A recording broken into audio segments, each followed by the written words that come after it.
आज हम लोग नए अध्याय पढ़ेंगे जिसका नाम है वन्य एवं वन्य जीव संसाधन। पिछली कक्षा में अध्याय में हम लोग देखे हुए थे अध्याय 1 10वीं कक्षा का जिसका नाम था संसाधन और विकास। आज हम दूसरी अध्याय वन्य एवं वन्य जीव संसाधन को देखेंगे जो कि एक महत्वपूर्ण है और अनेकों प्रकार के प्रश्न इस अध्याय से एग्जाम में परीक्षाओं में बनती है। इसको पूर्ण रूप से पढ़ेंगे, ठीक है, और समझेंगे। आप लोग बने रहिए। चलिए, पहला है कि ध्यान कीजिएगा आप लोग कि जो भी ग्रह है हमारे, इस ग्रह पर देखिएगा कि अनेक प्रकार के सूक्ष्म जीवाणुओं, बैक्टीरिया, जोंक से लेकर वट वृक्ष, हाथू, ब्लू व्हेल तक करोड़ों दूसरे जीवधारू के साथ रहते हैं। यह पूरा क्या है तो आवासीय स्थल जिस पर हम रहते हैं अत्यधिक जैव विविधताओं से भरा हुआ है। मानव और दूसरे जीवधारू एक जटिल पारिस्थितिक तंत्र का निर्माण करते हैं जिसका हम नाम मात्र हिस्सा है और अपने अस्तित्व के लिए इसके विभिन्न तत्वों पर निर्भर है। उदाहरण के लिए ले सकते हैं कि वायु जिसमें हम सांस लेते हैं, जल जिसमें हम पीते हैं जिसे हम पीते हैं, और मृदा जिसे अनाज पैदा करती है, जिसके बिना हम जीवित नहीं रह सकते हैं।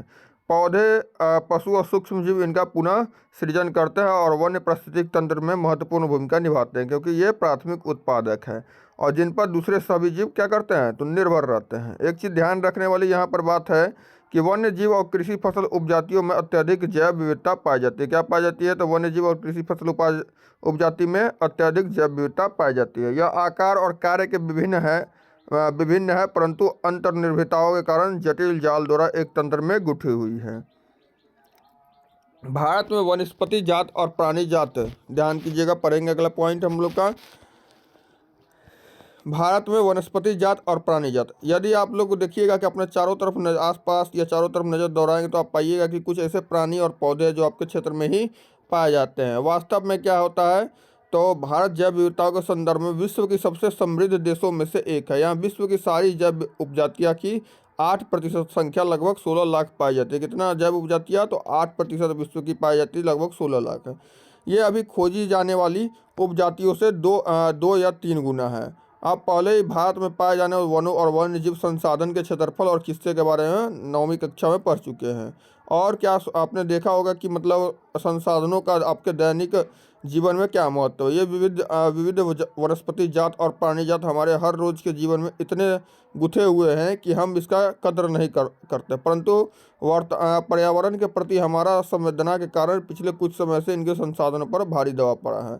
एक चीज़ ध्यान रखिएगा आप लोग कि 9वीं कक्षा में पढ़े होंगे कि देश में लगभग 81,000 वन्य जीव उपजातियाँ और 47,000 वनस्पति उपजातियाँ है और वनस्पति उपजाति में लगभग 15,000 उपजातियाँ भारत मूल की क्या है तो स्थानीय हो जाएंगे। कितना है तो वनस्पति उपजातियाँ 47,000 आगे आते हैं।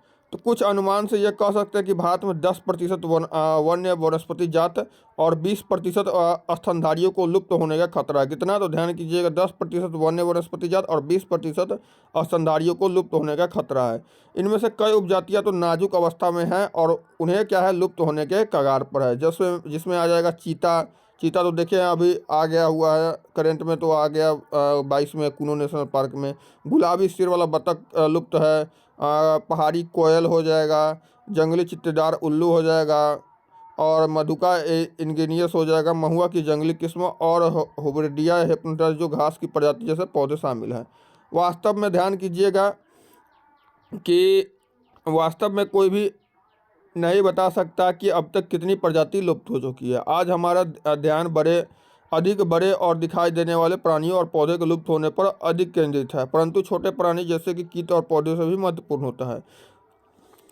आप लोग ध्यान कीजिएगा कि एक चीज़ ध्यान रखने वाले योग्य बात है इसमें कि भारत में बड़े प्राणियों में से स्तनधारियों की 79 जातियाँ, पक्षियों की 44 जातियाँ, सरीसृपों की 15 जातियाँ और जल स्थलचरों की 3 जातियाँ लुप्त होने के खतरा बना हुआ है। कितने पर तो स्तनधारियों की 79 जातियाँ पर, पक्षियों के 44, सरीसृपों के 15 और जल स्थलचरों की 3 जातियाँ लुप्त होने पर खतरा बना हुआ है। लगभग 1500 पादप जो है जातीय के लुप्त होने की भी खतरा है।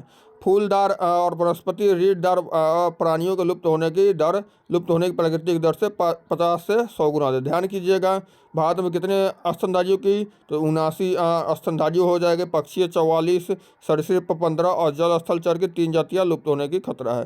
1500 पादप जाति के लुप्त होने का भी खतरा है। और ध्यान कीजिएगा, 50 से 100 गुना ज़्यादा दर से लुप्त हो रही क्या, तो वनस्पति और रीढ़दार प्राणियों के लुप्त होने की। अगला आते हैं लुप्त होते वन। जैसा कि 2.1 में देख सकते हैं आप लोग चित्र में कि लुप्त होते वन।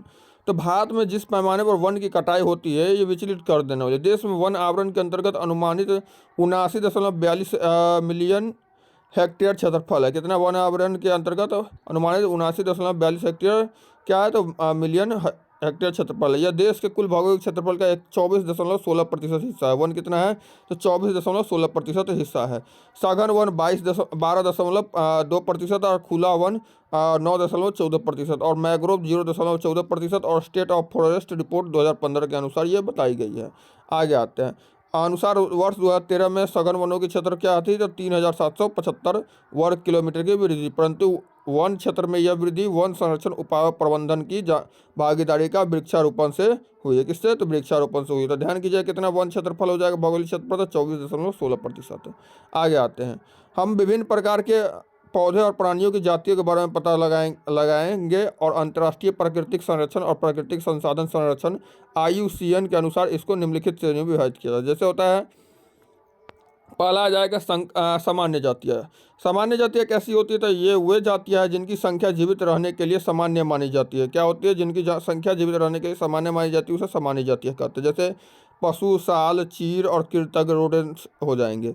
एक आता संकटग्रस्त जातियाँ, या ऐसा वो संकटग्रस्त जातियाँ ये वो जाति है जिनके लुप्त होने का खतरा है, जिन विषम परिस्थिति के कारण इनकी संख्या कम हुई है। यदि वह जारी रहता है तो इन जातियों का जीवित रहना कठिन है। जैसे मतलब जिसको लुप्त होने के खतरा किसी कारण से उसकी संख्या लगातार कम होते जा रही है, अगर वो बना रहेगा तो इनको जीवित रहना क्या हो जाएगा, तो कठिन हो जाएगा। तो इसे जैसे आ जाएंगे काला हिरन हो जाएंगे, मगरमच्छ, भारतीय जंगली गधा, गैंडा हो जाएगा, शेर पूंछ वाला बंदर हो जाएगा, संघाई हो जाएगा, मणिपुर इनका जो हिरन होता है। इस प्रकार की जाति को संकटग्रस्त में रख सकते हैं। एक आता है सुभेद जातियाँ। ये वे जाति होती है जिनकी संख्या घट रही है। क्या हो रही है, सुभेद जातियाँ तो घट रही है। यदि इनकी संख्या पर विपरीत प्रभाव डालने वाली परिस्थिति नहीं बदली जाती है और इनकी संख्या घटती रहती है तो ये संकटग्रस्त जातियों में से श्रेणी में शामिल हो जाएंगे। जैसे नीली भेड़, एशियाई हाथी, गंगा नदी की डॉल्फिन इत्यादि इस प्रकार की जातियों का उदाहरण है, जिनको अगर परिस्थिति के अनुसार नहीं बदली जाती तो इसकी संख्या घटती रहती। एक आता है दुर्लभ जातियाँ। दुर्लभ जातियाँ में होती है, इन जातियों की संख्या क्या होती है, बहुत कम या सुभेद है और इनको प्रभावित करने वाली विषम परिस्थिति नहीं परिवर्तित होती है। यह संकटग्रस्त जातियों की श्रेणी में आ सकती है। क्या होती है, दुर्लभ जातियाँ। एक आता जो कम समय में कहीं कहीं पाया जाता है उसे हम दुर्लभ कहते हैं। एक आता है स्थानिक जातियाँ। प्राकृतिक या भौगोलिक सीमाओं से अलग विशेष क्षेत्र में पाई जाने वाली जातियाँ होती है, उसे हम क्या होती है, प्राकृतिक भौगोलिक सीमाओं से अलग विशेष क्षेत्र, एक विशेष क्षेत्र में जैसे पाई जाती है उसे हम स्थानीय जातियाँ कहते हैं। जैसे अंडमानी चील हो जाता है, निकोबारी कबूतर, अंडमानी जंगली सुअर, अरुणाचल के मिथुन इन जातियों के उदाहरण होते हैं जो स्थानीय एक विशेष क्षेत्र में पाई जाती है। एक होता है लुप्त जातियाँ। लुप्त जातियाँ क्या होती थी, ये वे जातियाँ होती है जिनको रहने के आवासों में खोज करने पर अनुपस्थिति पाई गई। ये उपजातीय स्थानीय क्षेत्र, प्रदेश, देश, महाद्वीप या पूरी पृथ्वी से ही लुप्त हो गए। ऐसे उपजाति में एशियाई चीता और गुलाबी सिर वाला बतख शामिल है। क्या क्या उपजाति, तो एशियाई चीता और गुलाबी सिर वाला बतख शामिल है। क्या हो जाती है लुप्त जातियाँ, तो वैसी जातियाँ जिनको खोज के अनुसार जब खोज की गई तो वो अपने आवास पर अनुपस्थिति, जहाँ उसके रहने का आवास है वहाँ पर अनुपस्थिति पाई गई, जो कि किसी क्षेत्र, देश, प्रदेश या महाद्वीप में, तो उसे हम लुप्त जातियाँ कहते हैं। चलिए आगे आते हैं। जैसा कि आप कुछ लुप्त जो हो गए देख लीजिए यहाँ पर दुर्लभ या संकटग्रस्त जातियाँ हो जाएंगे। जैसे देखिए साइकस का पेड़, ये पेड़ देखे होंगे, साइकस का पेड़ जो है ये साइकस हो जाएगा, पूर्वी घाट में पाया जाने वाला एक दुर्भोग साइकेड हो जाएगा। ये देखिए कर्नाटक में पाया जाने वाला हेट्रोमिटस कार्नोलिस एक बिच्छू हो जाएगा। एक देखिए पश्चिमी घाट के दक्षिण भाग में पाया जाने वाला ऑकलैंडा ट्राइकोनोइड गेम्बल, जिसका उपयोग चटाई व टोकरी बनाने में किया जाता है। ये ब्लू कलर का है। एक इधर देखिए एक एम्बिल्का रायबीज, कच्चे फलों वाला संकटग्रस्त औषधीय लता जो होती है ये भी है। एक देखिए संकटग्रस्त निकोबारी मेगापोर, ये भी संकटग्रस्त है। आगे आते हैं। एशियाई चीता। अब एशियाई चीता आप लोग बार बार हम जिक्र कर रहे हैं एशियाई चीता, तो आप लोग सोचे होंगे एशियाई चीता चले कहाँ गए, ऐसे लुप्त कैसे हो गए। तो ध्यान कीजिएगा, भूमि पर रहने वाला दुनिया का सबसे तेज स्तनधारी प्राणी चीता बिल्ली परिवार का एक अजूबा और विशिष्ट सदस्य है, जो कि 112 किलोमीटर प्रति घंटा की गति से दौड़ सकता है।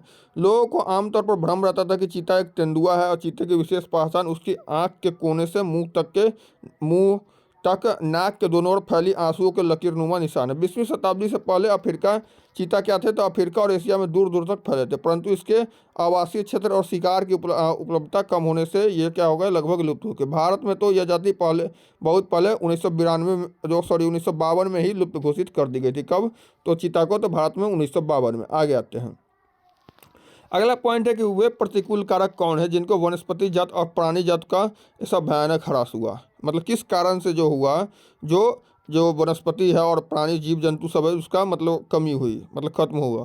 तो ध्यान कीजिएगा, पढ़ेंगे, यदि आप अपने चारों ओर देखिएगा, नज़र दौड़ाइएगा, तो पाइएगा कि आप लोग कि किसी प्रकार का हमने प्रकृति को संसाधन में परिवर्तित कर दिया है। हमें लकड़ी, छाल, पत्ते, रबर, दवाइयाँ, भोजन, ईंधन, चारा आदि खाद्य इत्यादि प्रत्यक्ष अथवा परोक्ष रूप से वन और वन्य जीव से प्राप्त होती है।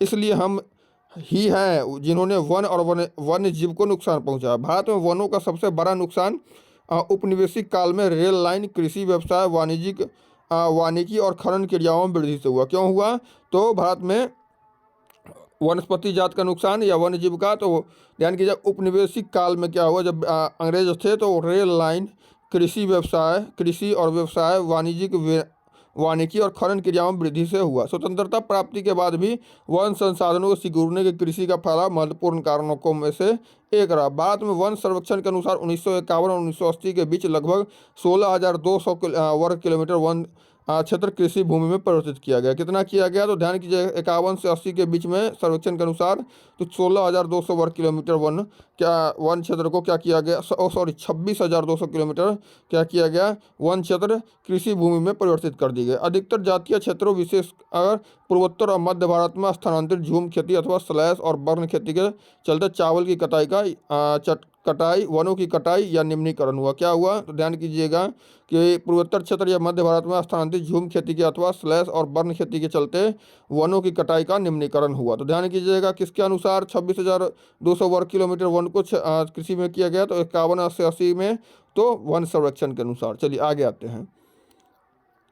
एक ध्यान कीजिए, क्या उपनिवेशिक वन नीति को दोषी माना जाए। अगर मान लीजिए हम लोग कहेंगे कि जो उपनिवेशिक काल में, जो अंग्रेजी काल में आया था, तो उसको हम लोग दोषी मान सकते हैं। तो ध्यान कीजिएगा कि हमारे कुछ पर्यावरण विशेषज्ञों के अनुसार भारत के कई क्षेत्रों में संवर्धन, वृक्षारोपण अर्थात वाणिज्य की दृष्टि से कुछ या एकल वृक्ष जातियों की बड़े पैमाने पर रोपण करने से पेड़ों की दूसरी जातियां खत्म हो गई। क्यों हो गई, तो वाणिज्य की दृष्टि से कुछ एक या एकल कई जातियों वृक्ष जातियों के बड़े पैमाने पर रोपण करने से पेड़ों की दूसरी जाति खत्म हो गई। उदाहरण के तौर पर सागवान के एकल रोपण से क्या हुआ, दक्षिण भारत में अन्य प्राकृतिक वन बर्बाद हो गए, और हिमालय में चीड़ पाइन के रोपण से हिमालयी ओक और क्या हुआ, तो रोडोडेंड्रॉन वनों की नुकसान। रोडोडेंड्रॉन देखिएगा, इसमें हम देखे थे शायद, ना जी रोडोडेंड्रॉन नहीं देखे थे।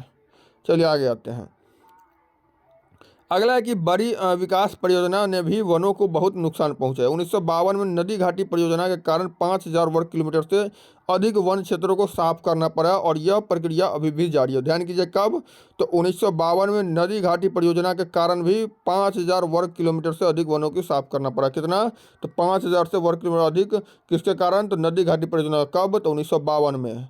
और मध्य प्रदेश में 4 लाख हेक्टेयर से अधिक वन क्षेत्र नर्मदा सागर परियोजना के पूर्ण होने जाने से जलमग्न हो जाएगा। कितना हो गया, तो 4 लाख हेक्टेयर से अधिक भूमि नर्मदा सागर परियोजना के पूर्ण हो जाने पर क्या हुआ, तो जलमग्न हो गया मध्य प्रदेश के। आगे आते हैं, वनों की बर्बादी में खनन ने भी बहुत महत्वपूर्ण भूमिका निभाई। पश्चिम बंगाल में बक्सा टाइगर रिजर्व डोलोमाइट के खनन के कारण गंभीर खतरे में। कौन है, तो बक्सा टाइगर रिजर्व क्यों खतरे में है, तो डोलोमाइट के खनन के कारण। बक्सा टाइगर रिजर्व कहाँ पर है, तो पश्चिम बंगाल में। किसके कारण ये संकट में है, तो डोलोमाइट के खनन के कारण गंभीर खतरे में है। इसने कई प्रजातियों के प्राकृतिक आवास को नुकसान पहुंचाया है, और कई जातियां जिसमें भारतीय हाथी भी शामिल है के आवागमन मार्ग को बाधित किया है बक्सा टाइगर खनन। बहुत से वन अधिकारी और पर्यावरण यह मानते हैं कि वन संसाधन की बर्बादी में पशुचारण और ईंधन के लिए लकड़ी कटाई मुख्य भूमिका निभाते हैं। क्या मानते हैं? तो ध्यान कीजिए, संसाधन की बर्बादी में पशुचारण ईंधन के लिए लकड़ी और कटाई की मुख्य भूमिका निभाते हैं। यद्यपि इसमें कुछ सच्चाई हो सकती है, परंतु चारे और ईंधन हेतु लकड़ी की आवश्यकता पूर्ति मुख्यतः पेड़ों की टहनियाँ काटकर ही की जाती है, न कि पूरे पेड़ काटकर। वन पारिस्थितिक तंत्र देश के मूल्यवान वन पदार्थों, खनिजों और अन्य संसाधनों के कोष संचय कोष है, जो तेजी से विकसित होती है और औद्योगिकी शहरी अर्थव्यवस्था की मांग के लिए पूर्ति के लिए बहुत महत्वपूर्ण है। और ये आरक्षित क्षेत्र अलग अलग लोगों के लिए अलग अलग मायने रखते हैं और विभिन्न वर्गों के बीच क्या करते हैं, तो संघर्ष के लिए अनुकूल परिस्थिति पैदा करती हैं। आते हैं हम हिमालय यव। यव मतलब क्या होगा? यव मतलब जौ शायद हो। यव संकट में, हिमालय नहीं, शायद कुछ और है। तो हिमालय यव क्या होता था? चीड़ की प्रकार का सदाबहार वृक्ष है। क्या है हिमालय यव? तो चीड़ की प्रकार का सदाबहार वृक्ष, और यह औषधीय पौधा जो हिमाचल प्रदेश और अरुणाचल प्रदेश के कई क्षेत्रों में पाया जाता है। कहाँ हिमालय? तो हिमाचल प्रदेश और अरुणाचल प्रदेश के कई क्षेत्रों में पाया जाता है। पेड़ की छाल, पत्तियां, टहनियाँ और जड़ों से टेक्सटॉल नामक रसायन निकाला जाता है। क्या निकाला जाता है? पेड़ के छाल, पत्ती या टहनी या जड़ों से टक्सॉल नामक क्या निकाला जाता है? तो रसायन निकाला जाता है। और इसमें कुछ कैंसर रोग उपचार के लिए प्रयोग किया है। किसके उपचार के लिए टक्सॉल आता है? तो कैंसर के रोगी के लिए। इससे बनाई गई दवाई विश्व में सबसे अधिक बिकने वाली कैंसर औषधि है। क्या होती है? तो जो टक्सॉल से बनाई जाती है, यह विश्व में सबसे अधिक बिकने वाली कैंसर औषधि होती है। और इसके अत्यधिक निष्कासन से इस वनस्पति जाति को खतरा पैदा हो गया और पिछले एक दशक में हिमाचल प्रदेश और अरुणाचल प्रदेश के विभिन्न क्षेत्रों में यव के हजारों पेड़ क्या हुए? तो सूख गए। यहाँ पर देख सकते हैं चित्र 2.3 में कि शांत घाटी के मुख्य नर्सरी में आदिवासी युवतियां बांस के पौधे लगा रहे हैं। और यहाँ पर देखिएगा एक नीचे छोटे जंगली उत्पादों को बेचती हुई आदिवासी महिलाएं सब दिख रही है। यहाँ पर देखिएगा सूखी पत्तियों को एकत्रित करते हुए आदिवासी महिलाएं आपको दिख सकते हैं। आगे आते हैं। भारत में जैव विविधता को कम करने वाले कारकों में वन्य जीव के आवास का विनाश, जंगली जानवरों को मारना व आखेटक टन, पर्यावरणीय प्रदूषण व विषाक्तीकरण है और दावानल आदि क्रियाएं। क्या है? तो दावानल आदि क्रियाएं हैं शामिल है। पर्यावरण विनाश के अन्य मुख्य कारकों में संसाधन का असमान बंटवारा व उनका असमान उपभोग और पर्यावरण के रख रखाव की जिम्मेदारी में असमानता शामिल है। आमतौर पर विकासशील देशों में पर्यावरण विनाश का मुख्य दोषी अत्यधिक जनसंख्या को माना जाता है। क्या माना जाता है? तो आमतौर पर विकासशील देशों में पर्यावरण विनाश का मुख्य दोषी तो अत्यधिक जनसंख्या को माना जाता है। यद्यपि क्या हुआ, एक अमेरिकी नागरिक का औसत संसाधन उपभोग एक सोमाली नागरिक के औसत उपभोग से 40 गुना ज़्यादा है। क्या है? तो ध्यान कीजिएगा, एक अमेरिकी नागरिक का औसत संसाधन उपभोग एक सोमाली नागरिक के औसत संसाधन उपभोग से 40 गुना ज़्यादा है। इसी प्रकार शायद भारत के 5% धनी लोग 25% गरीब लोगों की तुलना में अपने संसाधन उपभोग द्वारा पर्यावरण को क्या अधिक नुकसान पहुंचाते हैं, और इन 5% लोगों को पर्यावरण के रखरखाव में कोई जिम्मेदारी नहीं होती। अब ये प्रश्न उठता है कि कौन क्या कहाँ से और कितना उपभोग कर रहा है, ये जानेंगे कैसे? तो एक चीज़ ध्यान रखिएगा आप लोग कि क्या आप जानते हैं कि भारत के आधे से अधिक प्राकृतिक वन लगभग खत्म हो चुके हैं। कितना? तो आधे से अधिक प्राकृतिक वन 50% से अधिक खत्म हो चुके हैं। और 1/3 क्या है? तो वन जलमग्न भूमि सूख चुकी है। जलमग्न भूमि क्या हो चुकी है? 1/3 सूख चुकी है। 70% धरातलीय जल क्षेत्र प्रदूषित है। कितना प्रतिशत प्रदूषित है?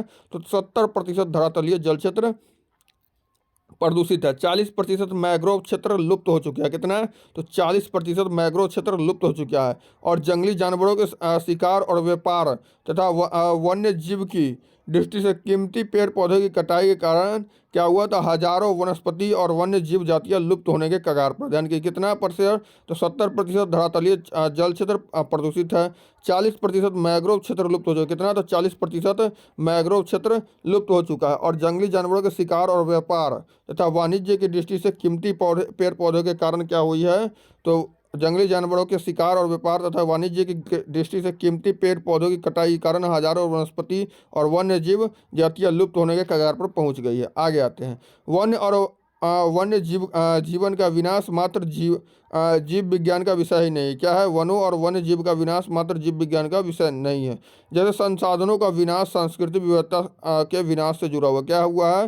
तो जैव संसाधनों का विनाश सांस्कृतिक विविधता के विनाश से जुड़ा हुआ है।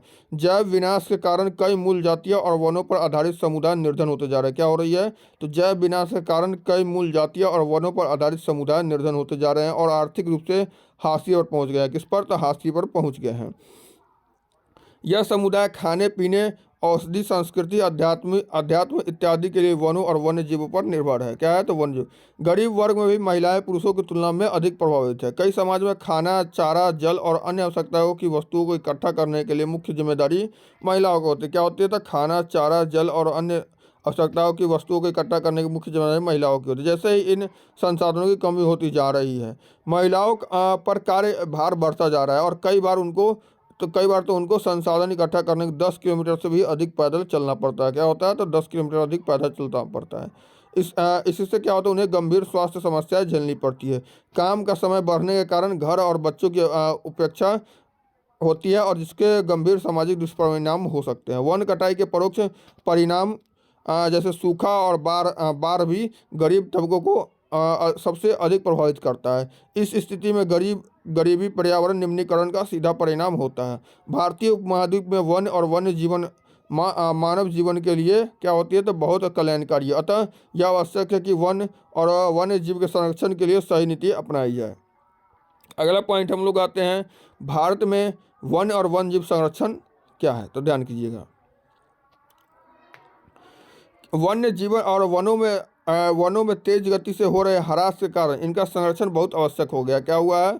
तो वन्य जीवन और वनों में तेजी से गति से होने वाली ह्रास के कारण इनका संरक्षण बहुत आवश्यक हो गया। परंतु हमें वनों और वन्य जीव संरक्षण करना आवश्यक क्यों है? तो ध्यान कीजिए, संरक्षण से पारिस्थितिक विविधता बनी रहती है और तथा हमारे जीवन साध्य संसाधन जल, वायु और मृदा बने रहते हैं। यह विभिन्न जातियों में बेहतर जनन के लिए वनस्पति और पशुओं में जीन्स विविधता को भी संरक्षित करती है। क्या करती है? तो ध्यान कीजिएगा, तो यह विभिन्न जातियों में बेहतर जनन के लिए वनस्पति और पशुओं में जीन्स विविधता को भी संरक्षित करती है। क्या? तो संसाधन जो जल, वायु और मृदा होती है। उदाहरण के तौर पर आप ले सकते हैं, हम कृषि में भी अभी भी पारंपरिक फसलों पर निर्भर है और जलीय जैव जैसे विविधता मोटे तौर पर मछली पालन रखने पर निर्भर है। अब आते हैं हम अगला। जब देखिएगा आप लोग कि 1960 और 70 के दशक के दौरान पर्यावरण संरक्षण ने राष्ट्रीय वन्य जीव सुरक्षा कार्यक्रम की पुरजोर मांग की। क्या की? तो 1960 से 70 के दशक में पर्यावरण संरक्षण ने राष्ट्रीय वन्य जीव सुरक्षा कार्यक्रम की पुरजोर मांग की और भारतीय वन्य जीव अधिनियम 1972 में लागू किया गया। कब किया गया भारतीय वन्य जीव अधिनियम? तो 1972 में लागू किया गया। भारतीय वन्य जीव अधिनियम कब आया? तो 1972 में। इसमें वन्य जीवों के आवास संरक्षण के अनेक प्रावधान थे। कितना थे? तो आवास संरक्षण के अनेक प्रावधान थे। सारे भारत में रक्षित जातियों की सूची भी प्रकाशित की गई थी। क्या की गई थी? तो सारे भारत में रक्षित जातियों की सूची भी प्रकाशित की गई थी और इस कार्यक्रम के तहत बची हुई संकटग्रस्त जातियों के बचाव पर, शिकार प्रतिबंध पर और वन्य जीव आवासों का कानूनी रक्षण तथा ध्यान कीजिएगा जंगली जीवों पर व्यापार पर रोक लगाने के लिए आदि पर प्रबल जोर दिया गया है। क्यों दिया गया था? तो ध्यान कीजिएगा कि वन्य जीव संरक्षण अधिनियम 1972 के तहत क्या हुआ? बची हुई संकटग्रस्त जाति के बचाव पर, शिकार पर रोक और वन्य जीव आवासों की कानूनी और रक्षण और जंगली जीवों के व्यापार पर रोक लगाने पर प्रबल जोर दिया गया। आगे आते हैं।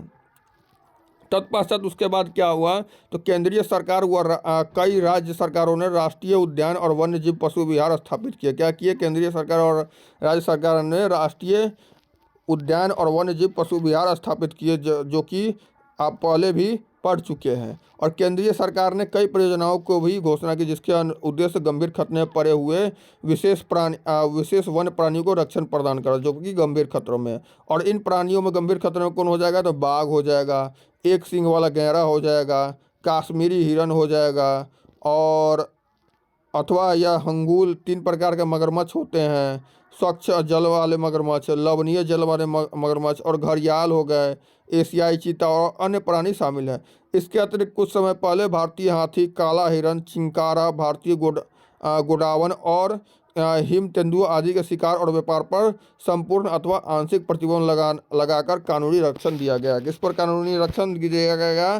तो भारतीय हाथी, काला हिरन, चिंकारा, भारतीय गोडावन और हिम तेंदुआ आदि के शिकार और व्यापार पर संपूर्ण अथवा आंशिक प्रतिबंध लगाकर कानूनी रक्षण दिया है। चलिए आगे आते हैं। आगे पढ़ेंगे हम लोग बाघ परियोजना। बाघ परियोजना क्या है, तो ध्यान कीजिएगा। वन्य जीव संरचना में बाघ, टाइगर क्या है, तो एक महत्वपूर्ण जंगली जाति है। क्या है, तो एक महत्वपूर्ण जंगली जाति है। 1973 में अधिकारियों ने पाया कि देश में 20वीं शताब्दी के आरंभ में बाघों की संख्या अनुमानित संख्या 55,000 से घटकर 1827 रह गई। कितना बाघ थी, तो 55,000 से घटकर कितना हो गई, तो 1827 रह गई है।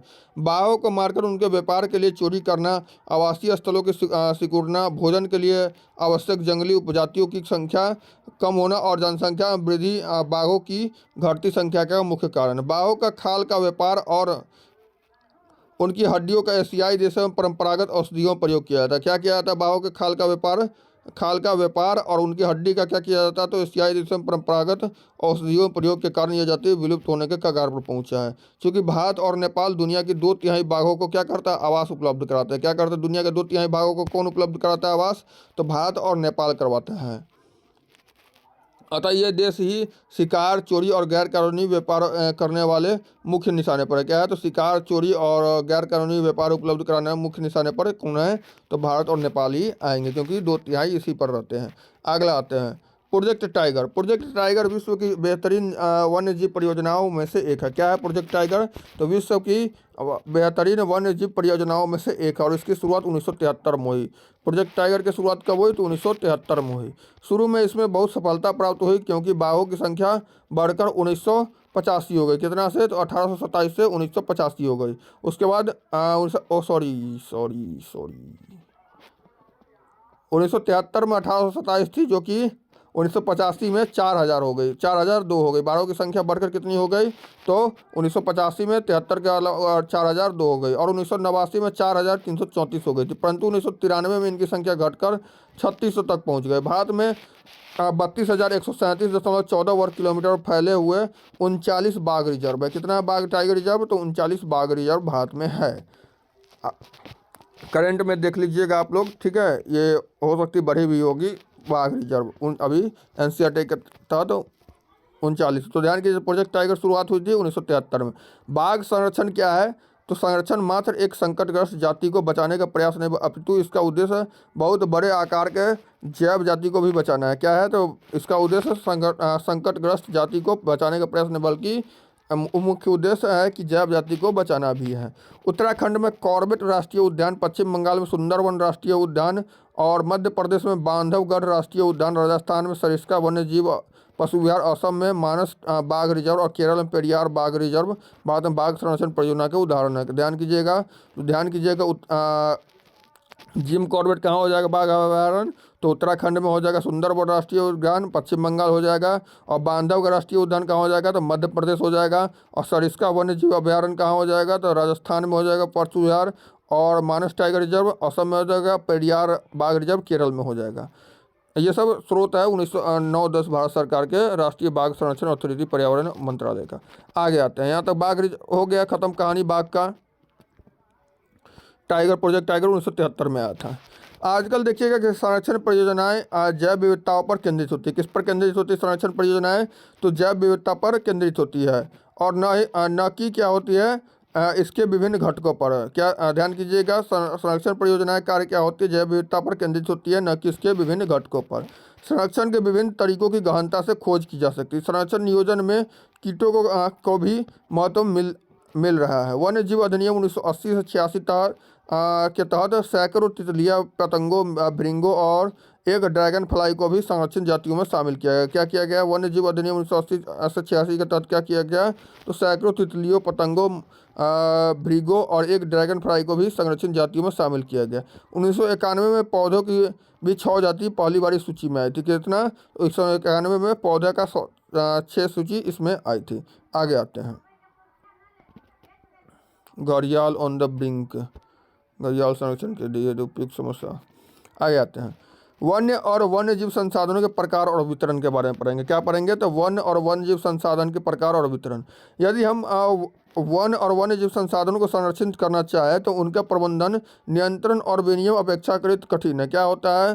तो हम वन और वन्य जीव संसाधन को संरक्षित करना चाहे तो उनका प्रबंधन, नियंत्रण और विनियमन अपेक्षाकृत कठिन है। भारत में अधिकतर वन्य और वन्य जीवन या तो प्रत्यक्ष रूप से सरकार के अधिकतर क्षेत्र में पाए जाते हैं या वन विभाग अथवा अन्य विभागों के जरिए सरकार के प्रबंधन में है। क्या होती है?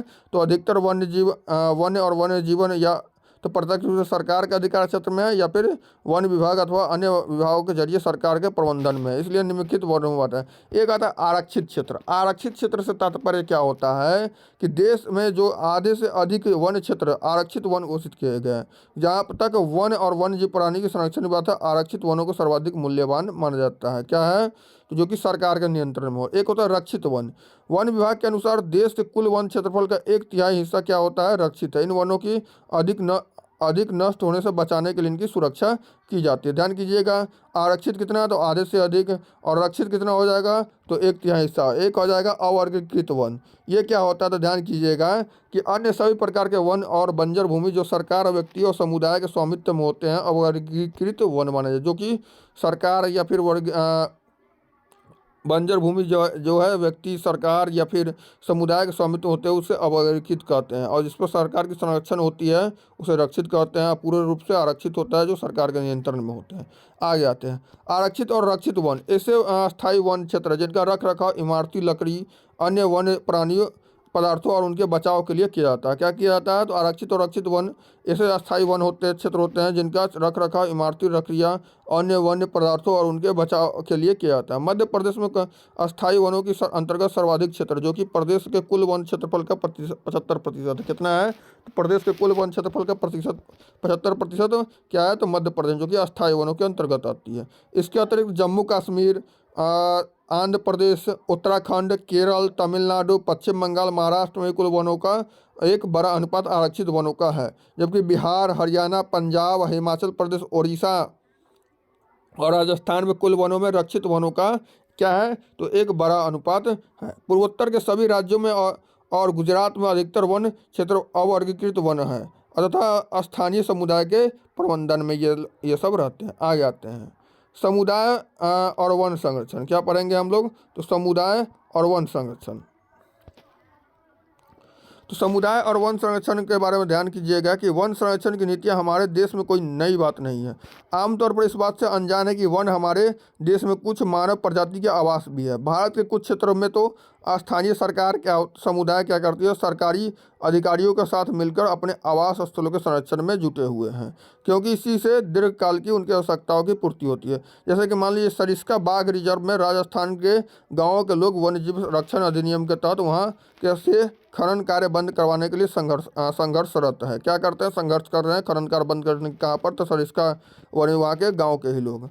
कई क्षेत्रों में तो लोग स्वयं वन्य जीवों आवासों की रक्षा कर रहे हैं। सरकार की ओर से हस्तक्षेप भी स्वीकार नहीं कर रहे। राजस्थान के अलवर जिले में क्या है? 5 गांव के लोगों ने 1200 हेक्टेयर वन्य भूमि को भैरों देव डाका सेंचुरी घोषित कर दी, जिसके अपने ही नियम कानून है जो कि शिकार वर्जित करते हैं और तथा बाहरी लोगों की घुसपैठ से यहाँ के वन्य जीव को बचाते हैं। कहाँ पर? तो राजस्थान के अलवर जिले में, जो कि 5 गाँव ने 1200 हेक्टेयर की। आगे आते हैं आगे पवित्र पेड़ों के झुरमुट विविध और दुर्लभ जातियों की संपत्ति के बारे में पढ़ेंगे। क्या पढ़ेंगे? तो पवित्र पेड़ों के झुरमुट विविध और दुर्लभ जातियों की संपत्ति। प्रकृति की पूजा सदियों पुराना जनजातीय विश्वास है जिनका आधार प्रकृति के हर रूप की रक्षा करना। इन्हीं विश्वासों ने क्या किया? तो विभिन्न वनों को मूल एवं कौमार्य रूप में बचा कर रखा, जिन्हें पवित्र पेड़ों के झुरमुट या देवी देवताओं के वन कहते हैं। वनों के इन भागों में या तो वनों के ऐसे बड़े भाग में स्थानीय लोग ही घुसते तथा न ही किसी के छेड़छाड़ करने देते। ध्यान कीजिए क्या कहा गया? तो विभिन्न वनों को मूल एवं कौमुक से बचाकर रखा, जिन्हें देवी देवताओं को वन कहते हैं। वनों के इस भागों में या तो वनों के ऐसे बड़े भागों में स्थानीय लोग ही घुसते थे और न किसी को छेड़छाड़ करने देते थे।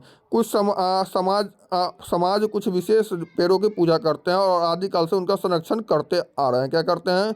तो कुछ समाज कुछ विशेष पेड़ों की पूजा करते हैं और आदिकाल से उनका संरक्षण करते आ रहे हैं।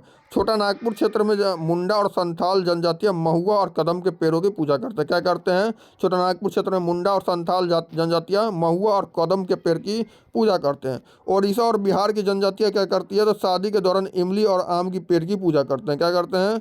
ओडिशा और बिहार की जनजातियां शादी के दौरान इमली और आम के करते हैं, और जबकि छोटा नागपुर में मुंडा और संथाल की करती हैं। इसमें से बहुत से व्यक्ति पीपल और वट वृक्ष की भी पूजा करते हैं। क्या करते हैं? पीपल और वट वृक्ष की पूजा करते हैं, जिसमें से हम लोग को यहाँ भी वट वृक्ष की पूजा होती है, पीपल की पूजा होती है, आम की पूजा होती है, महुआ की पूजा होती है, सबकी होती है। भारतीय समाज में अनेक संस्कृति है और प्रत्येक संस्कृति में क्या होती है? प्रकृति और इनकी कृतियों को संरक्षित करके अपने पारंपरिक तरीके हैं। आमतौर पर झरने, पहाड़ी चोटियाँ, पेड़ों और पशुओं को पवित्र मानकर उनका संरक्षण किया जाता है। आप अनेक प्रकार के मंदिरों के पास बंदर और लंगूर पाएंगे। देखिएगा, आप लोग कहीं भी जाइएगा तो बंदर और लंगूर पाए जाते हैं।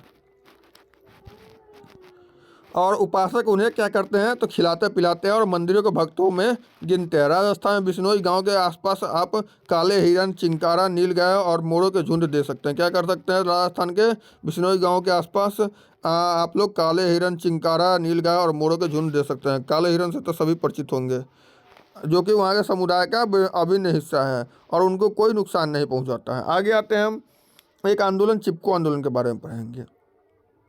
हिमालय में प्रसिद्ध चिपको आंदोलन हुआ था। कहाँ हुआ था? तो हिमालय में हुआ था प्रसिद्ध चिपको आंदोलन का चिपको आंदोलन कई क्षेत्रों में वन कटाई रोकने में कामयाब नहीं रहा है, अपितु यह भी दिखाया कि स्थानीय पौधों की जातियों का प्रयोग करके सामुदायिक वनीकरण अभियान को सफल बनाया जा सकता है। पारस्परिक संरक्षण तरीकों को पुनर्जीवित अथवा पारिस्थितिक कृषि के नए तरीकों का विकास क्या हुआ? तो अब व्यापक हो गई थी। क्या हुई थी? तो पारंपरिक संरक्षण तरीकों को पुनर्जीवित अथवा पारिस्थितिक कृषि के नए तरीकों का विकास अब व्यापक हो गया।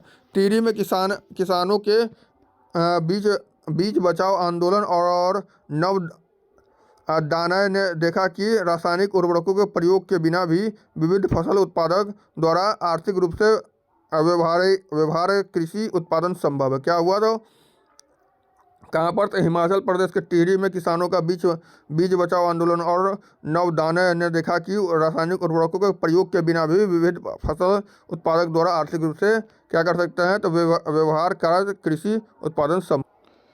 आगे आते हैं कि देखिएगा, जैसे भारत में क्या हुआ? संयुक्त वन प्रबंधन कार्यक्रम क्षरित वनों के प्रबंधन और पुनर्निर्माण में स्थानीय समुदायों की भूमिका के महत्व को उजागर करते हैं। औपचारिक रूप से इन कार्यक्रमों की शुरुआत कब हुई थी? तो 1988 में हुई, जब ओडिशा राज्य ने संयुक्त वन प्रबंधन का पहला प्रस्ताव पारित किया। कब हुआ था? ध्यान कीजिएगा। तो इसका पुनर्निर्माण में स्थानीय समुदाय की भूमिका 1988 में, जब उड़ीसा राज्य ने संयुक्त वन प्रबंधन का पहला प्रस्ताव पारित किया। और वन विभाग के अंतर्गत संयुक्त वन प्रबंधन सबसे पहले किसने? तो उड़ीसा 1988 में। क्षारित वनों के बचाव के लिए कार्य करता। संयुक्त वन प्रबंधन किसके? तो क्षारित वनों के बचाव के लिए कार्य करता है। इसमें गांव के स्तर पर संस्था बनाई जाती है। कैसे स्तर पर? तो गांव के स्तर पर इसमें संस्था बनाई जाती है, जिसमें ग्रामीण और वन विभाग के अधिकारी संयुक्त रूप से कार्य करते हैं। क्या करते हैं? तो ग्रामीण संयुक्त वन प्रबंधन में ग्रामीण और वन विभाग के अधिकारी संयुक्त रूप से काम करते हैं, और इसके बदले ये समुदाय मध्य स्तरीय लाभ जैसे गैर इमारती वन उत्पादकों के हकदारी होते हैं तथा फसल संरक्षण से प्राप्त इमारती लकड़ी लाभ में भी भागीदारी होती है। क्या होता है? फसल संरक्षण से प्राप्त इमारती लकड़ी लाभ में भी भागीदारी होते हैं। भारत में पर्यावरण के विनाश और पुनर्निर्माण की क्रियाशीलता से सीख मिलती है। क्या होती है? तो भारत में पर्यावरण के विनाश और पुनर्निर्माण की क्रियाशीलता से सीख मिलती है कि स्थानीय समुदायों को हर जगह प्राकृतिक संसाधन प्रबंधन में शामिल करना चाहिए। क्या करना चाहिए? उनके विनाश और पुनर्निर्माण की क्रियाशीलता से सीख मिलती है, जो कि स्थानीय समुदायों को हर जगह प्राकृतिक संसाधन प्रबंधन में शामिल करना चाहिए, परंतु स्थानीय समुदायों को फैसले लेने की प्रक्रिया में मुख्य भूमिका में आने में अभी भी क्या है? तो देर है। अतः वे ही विकास क्रियाएं मान्य होनी चाहिए जो जनमानस पर केंद्रित हो, पर्यावरण हितैषी हो और आर्थिक रूप से प्रफुल्लित है। क्या होना चाहिए? तो वह विकास क्रियाएं मान्य होनी चाहिए जो कि जनमानस पर केंद्रित हो, पर्यावरण हितैषी हो और आर्थिक रूप से प्रतिफलित हो। ठीक है, चलिए आगे आते हैं। आगे एक चीज़ ध्यान रख लीजिएगा आप लोग की पेड़ एक विशेष असीमित दयालु और उदारपूर्ण जीवधारी है। क्या है? तो पेड़ क्या है? तो एक विशेष असीमित दयालु और उदारपूर्ण जीवधारी है जो अपने सतत पोषण के लिए कोई मांग नहीं करता है। क्या करता है? तो अपनी सतत पोषण की कोई मांग नहीं करता और दानशीलता पूर्वक अपने जीवन की क्रियाओं को भेंट करता है। क्या करता है? तो दानशीलता पूर्वक अपने जीवन की क्रियाओं को भेंट करता है और यह सभी की रक्षा करता है और स्वयं पर कुल्हाड़ी चलाने वाले विनाशक को भी छाया प्रदान करता है। क्या करता है? यह सभी की रक्षा करता है और स्वयं पर कुल्हाड़ी चलाने वाले विनाशक को भी छाया प्रदान करता है। तो इससे क्या सीख मिलता है आपको? एक बार और रिपीट कर देते, सुनिएगा। पेड़ एक विशेष असीमित दयालु और उदारपूर्ण जीवधारी है जो अपने सतत पोषण के लिए कोई मांग नहीं करता और दानशीलता पूर्वक अपने जीवन की क्रियाओं को भेंट करता है और यह सभी की रक्षा करता है और स्वयं पर कुल्हाड़ी चलाने वाले विनाशक को भी छाया प्रदान करता है कि उसे कुछ मांग नहीं चाहिए। वो इतना दयालु पूर्वक है कि वो दूसरों को जो उसको नुकसान पहुंचाता है ना, उसको भी छाया प्रदान देता है।